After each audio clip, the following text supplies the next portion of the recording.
सबसे बेस्ट चीज़ ये होती है कि आदमी जब शुरू करे तो ग्रेजुअली बेसिक बर्ड पहले ब्रीड करवाए। वो देखे कि बर्ड करता क्या है, बर्ड की एक्टिविटी क्या होती है, बर्ड को खिलाना क्या है, बर्ड के प्रॉब्लम्स क्या हैं।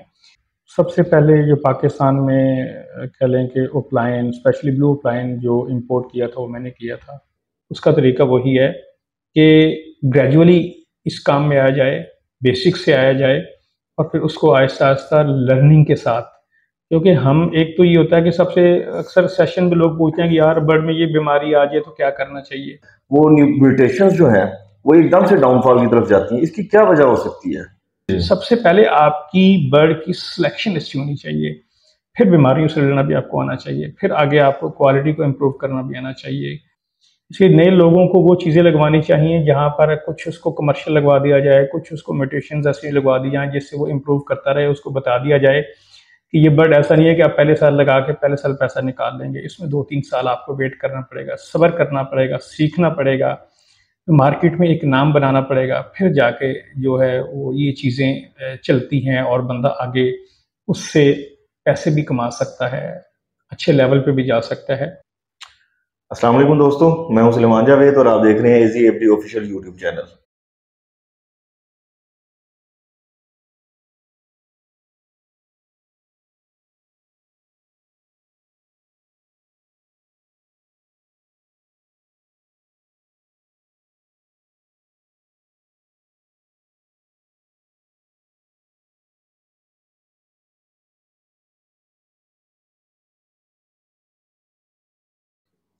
उम्मीद करता हूं आप और आपके परिंदे खैर वाफियत से होंगे। आज हम आए हुए हैं हंजला भाई के जो है वो सेटअप पे। तो आज उनसे जो है हम बात करेंगे और आपको जो है उनकी जर्नी के बारे में बताएंगे। अस्सलाम वालेकुम सर। जी, वालेकुम सलाम। सर आपका क्या हाल है? जी, अल्लाह का शुक्र, ठीक-ठाक। अच्छा हंजला भाई, आप ये बताइएगा कि आपकी लव बर्ड की जर्नी कब और कैसे स्टार्ट हुई? सर ये मेरा ख़्याल है 2000 15-16 की बात है जब नई-नई कह लें कि म्यूटेशंस पाकिस्तान में आई थी ऑफ़लाइन। तो सबसे पहले जो पाकिस्तान में कह लें कि ऑफ़लाइन स्पेशली ब्लू ऑफ़लाइन जो इंपोर्ट किया था वो मैंने किया था। सही। और इसी तरीके से डल्यूट से और ऑफ़लाइन में ब्लू ऑफ़लाइन था, लैटिनो ऑफ़लाइन था और इस तरीके से और भी म्यूटेशन थी, मिस्ट्री था, एज था। तो उस वक़्त पाइड भी थे। शुरू-शुरू में पता नहीं था म्यूटेशंस कैसे हैं, कैसे चलती हैं। तो उस वक़्त सारे फिर हम लोगों ने मैंने स्पेशली इंपोर्ट किए और वहीं से मेरे सफ़र का कह लें कि आगाज़ हुआ था। बिल्कुल सही। अच्छा हंसला भाई, आप बता रहे हैं कि आपने म्यूटेशन से स्टार्ट किया था। जी, जी। तो मुझे ये बताइएगा कि हमारे जो यहाँ पे थोड़ा-सा जो है नेगेटिव पॉइंट जो चल रहा है, वो म्यूटेशंस जो हैं, वो एकदम से डाउनफॉल की तरफ जाती हैं। इसकी क्या वजह हो सकती है? सर म्यूटेशन की जो एक तो नेचुरल वजह है नीचे जाने की, हर वो म्यूटेशन जिसकी डिमांड कम हो, सप्लाई ज़्यादा हो जाए, वो नेचुरली नीचे जाती हैं। और हमारे यहाँ डिमांड सप्लाई के अलावा भी एक रीज़न होती है कि अगर हॉबी के जो अच्छे लोग हैं, अगर वो किसी एक चीज़ को प्रमोट करते हैं ज़्यादा, तो वो ज़्यादा प्रमोट होती है।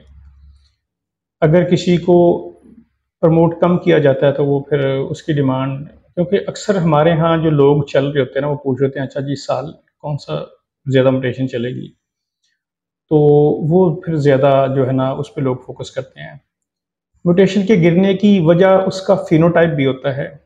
अगर एक म्यूटेशन है, उसका फ़िनोटाइप जो है, वो जो है ऐसी म्यूटेशन के करीब होता है या सिमिलर होता है देखने में, जिस तरह के हमारे यहाँ ग्रेविंग था, वो देखने में एज जैसा था, आम आदमी पहचान नहीं सकता था।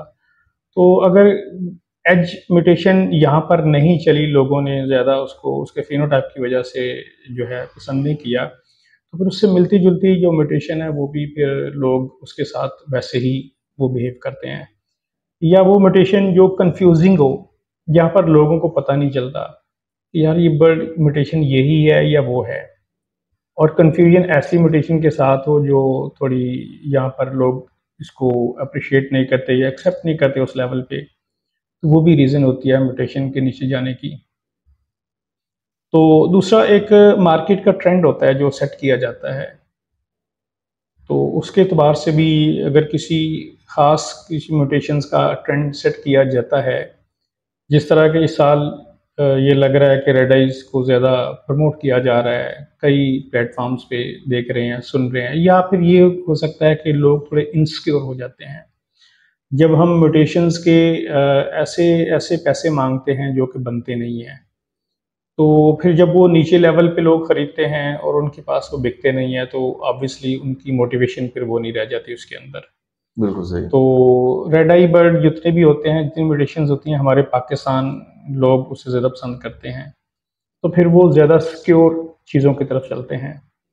लेकिन इसमें मैं कहूँगा कि म्यूटेशन गिरना उठना एक अलग चीज़ है। बहुत से म्यूटेशंस हैं जो पहले गिरी फिर उठी, तो गिरना उठना चलता रहेगा। लेकिन हमें मेन चीज़ जो सीखने की चीज़ है ये है कि किसी म्यूटेशन को भी हमने टॉप एंड का कैसे बनाना है।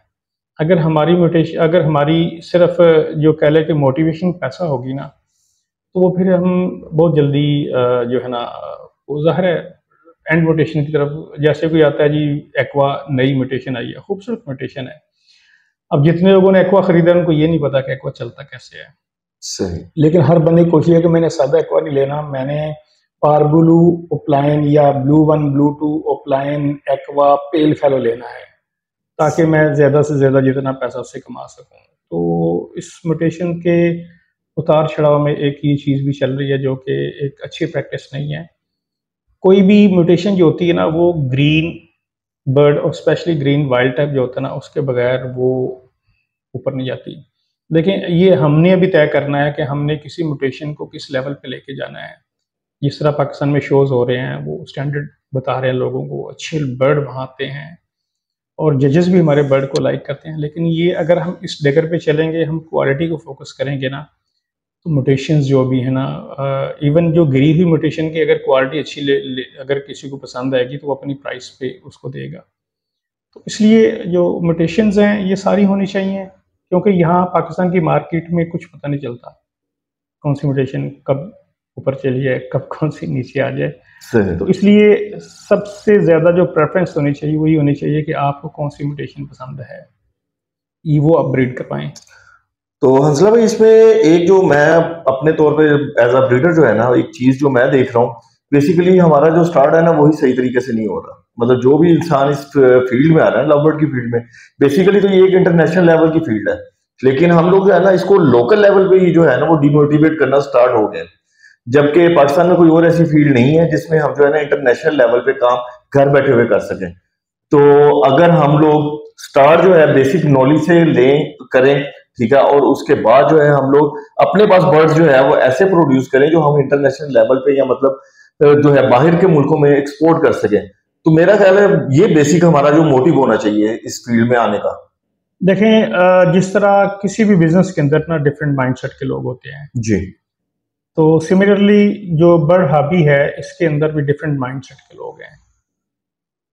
अब कुछ लोग जो जिसे हम पैराट्रूपर्स कहते हैं, वो आते हैं, पैसे इंजेक्ट करते हैं और महंगी म्यूटेशन को डन फेलो लगा ली, किसने कुछ लगा ली, तो वो समझते हैं कि शायद मैं इसमें से ज़्यादा कमा के निकल जाऊंगा।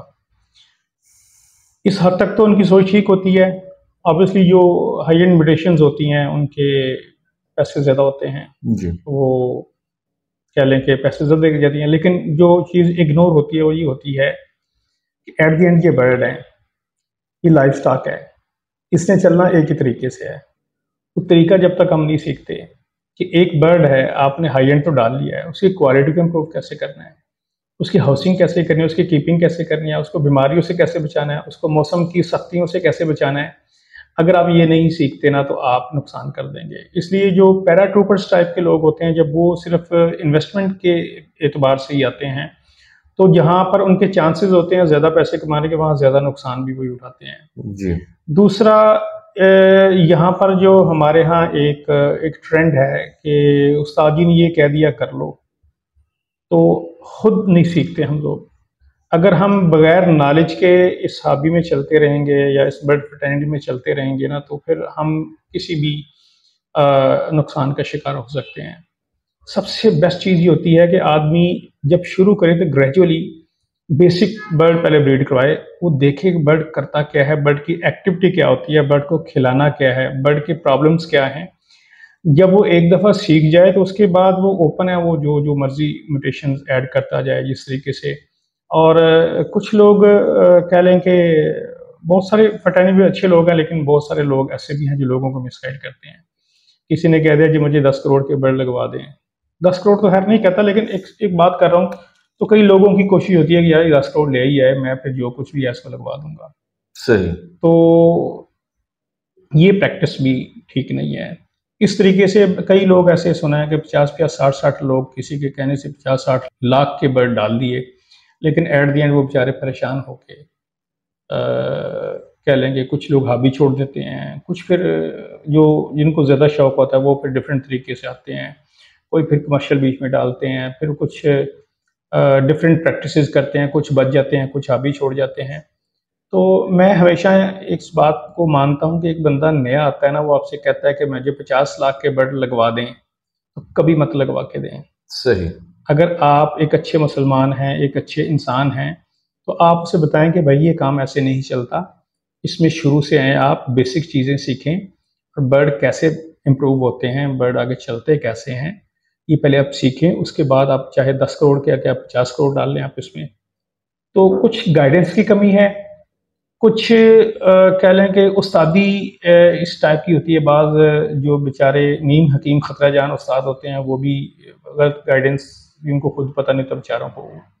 हो सकता है कुछ अच्छी नीयत के साथ और कह लें कि इखलास से मशवरा दे रहे हों, लेकिन जब उनका नॉलेज खुद कंप्लीट नहीं है, तो लोगों को ठीक नॉलेज नहीं देंगे, फिर वो लोगों को वो चीज़ लगवा देते हैं जिससे एट द एंड मार्केट में जो चीज़ चलती है, बिकती है, वो बिकती है, बाकी डेड होती है, तो वो डीमोटिवेट हो जाता है।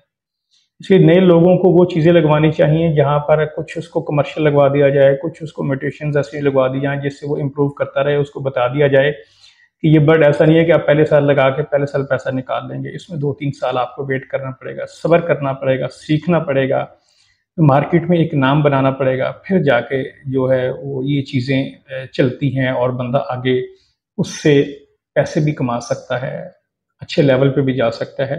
लेकिन कोई शुरू से अगर ख्वाब ये देखे कि मैं 50 लाख बीच में इंजेक्ट करके तो मैं सुपर हीरो बन जाऊँगा, तो वो ऐसा नहीं होता।